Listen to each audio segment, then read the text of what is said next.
Buenos días a todos, Dios les bendiga. Qué gusto, qué privilegio poder llegar a cada uno de ustedes a través de este medio. Gracias damos a Dios por poder disponer de estas herramientas para que su palabra se siga compartiendo y se siga ministrando a todos los corazones de la congregación. Em, el día de hoy tengo el privilegio de poderles compartir eh, una introducción breve sobre la epístola de Judas a la iglesia. Y para empezar, vamos a ver que la carta consta solamente de un capítulo. Y como los otros domingos, otros hermanos van a estar compartiendo el, el mensaje más a profundidad. La introducción que yo tengo para ustedes el día de hoy es bastante breve y vamos a hablar más que todo sobre cómo está estructurada esta epístola y qué es lo que pretendía su autor y quién fue su autor también. Para eso vamos a iniciar hablando de Judas. El autor de esta epístola se hace llamar Judas y muchos historiadores han concordado debido al tipo de escritura y, de, y en el tiempo que se escribió aproximadamente, que este autor de la carta es Judas, uno de los hermanos de Jesucristo. Él se menciona en, en el libro de Mateo, en el capítulo 13, versículo 55, dice así la Sagrada Escritura. ¿No es este el hijo del carpintero? ¿No se llama su madre María y sus hermanos Jacobo, José, Simón y Judas?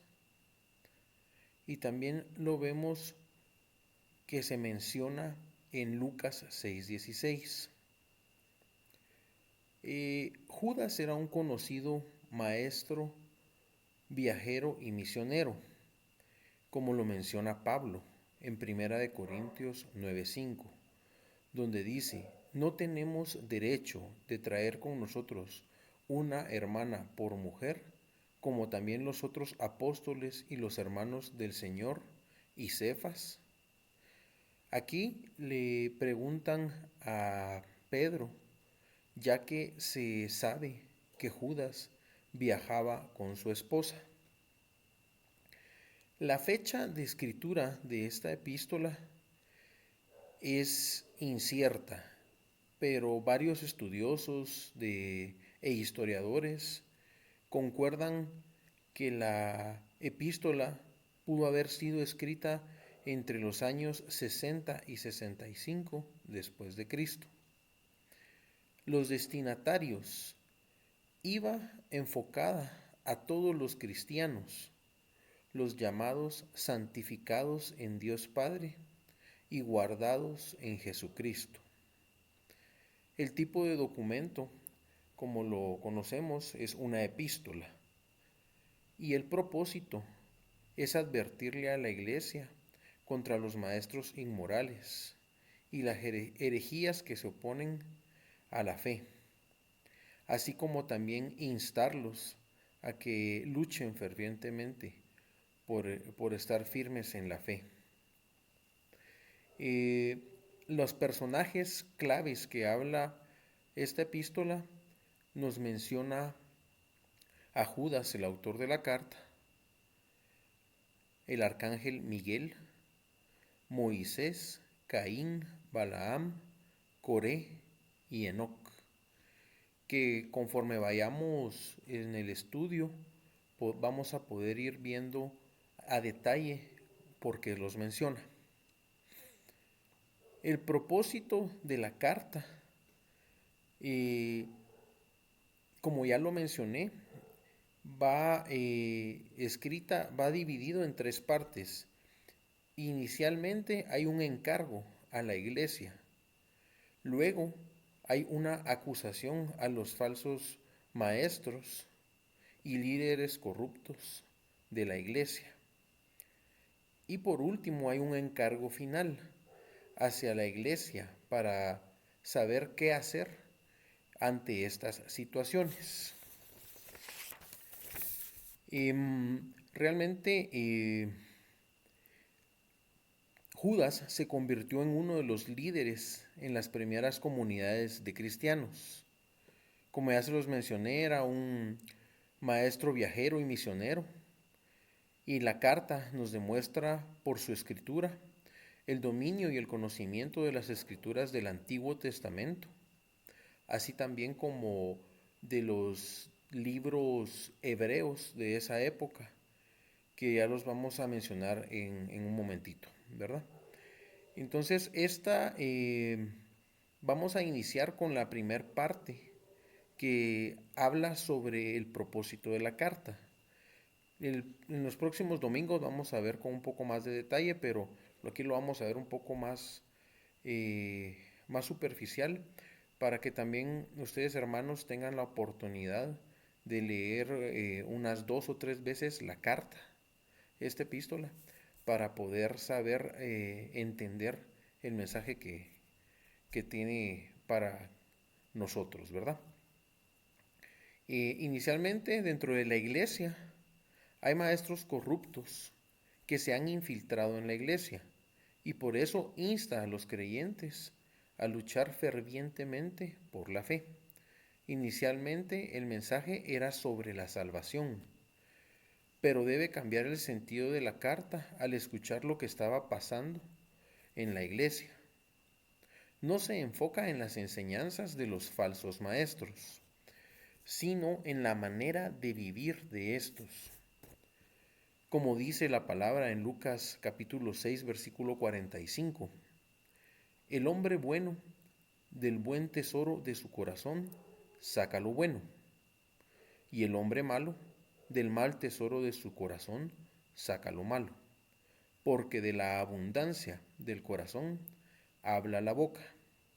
Y aquí vemos cómo Judas les escribe a los creyentes, ya que nada podía hacer con estos falsos maestros que se habían dado a una forma de vida en libertinaje que era contrario a las enseñanzas que había dictado el Señor Jesús. Luego tenemos la acusación directa a estos falsos maestros, y cita partes del Antiguo Testamento, de aquellos que se rebelaron contra Dios y recibieron justicia divina por sus malos actos.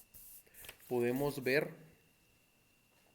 por ejemplo, menciona 3 ejemplos.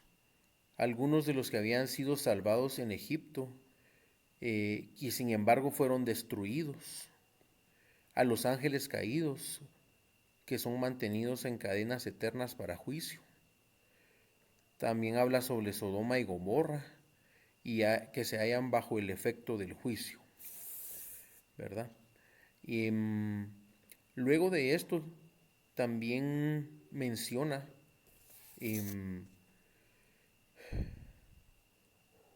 3 estadios de apartamiento del camino de la verdad. Y estos menciona el camino de Caín, la naturaleza y la voluntad del hombre, con su aborrecimiento contra el pueblo de Dios. Como segundo punto tenemos el error de Balaam por recompensa o corrupción eclesiástica. Y tercer punto, la contradicción de Coré, oposición a la realeza y al sacerdocio de Cristo. Los tales están doblemente muertos por naturaleza y apostasía, y están reservados para las tinieblas eternas. Vemos que en esta carta se menciona también el libro de Enoc y el testamento de Moisés, el cual, cuando lleguemos al estudio de esos versículos los vamos a ver con mayor detenimiento. En estos libros, ¿por qué los menciona? Porque en esa época era muy común que los judíos eh, y que los hebreos, perdón, em, crecieran como parte de su formación leyendo esos libros juntos con los del Antiguo Testamento. Algo particular de esta carta es que se tocan tres temas que no se tocan en ninguna parte de las escrituras. Y estos temas son la batalla del arcángel Miguel y el diablo, los ángeles caídos que los mencionamos hace poco, y la profecía de Enoc.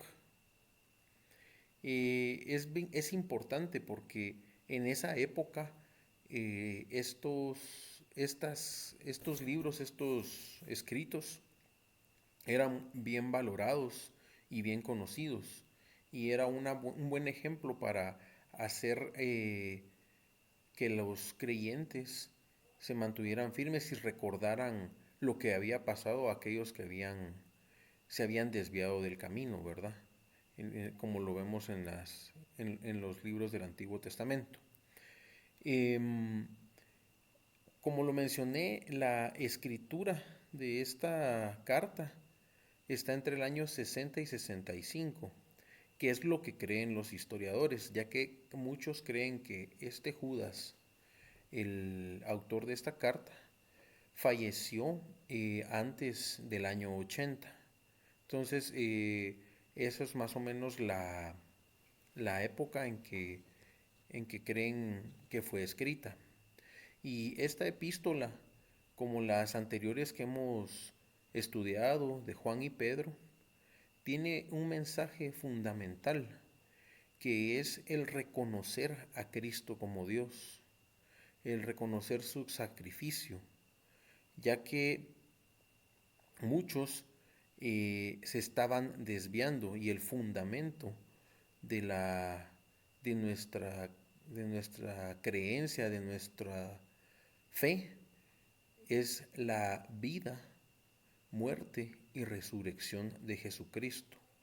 Y Judas, así como Juan y Pedro, nos lo recuerdan, tanto en esa época como ahora, para que no nos desviemos y no nos confundamos con falsas doctrinas. Eh, Esto es lo que tengo para compartirles, para que puedan leer en sus casas detenidamente, como les digo, 2 o 3 veces la epístola, y así en los próximos domingos podamos ir juntamente analizando y entendiendo el mensaje de lo que Judas quería enseñarle a los discípulos. Eh, Eso sería todo, mis hermanos. Que Dios los bendiga, sigamos perseverando en la fe, sigamos firmes y no nos cansemos de mirar a las cosas celestiales, que es a donde debemos de estar enfocados. Que tengan un feliz día.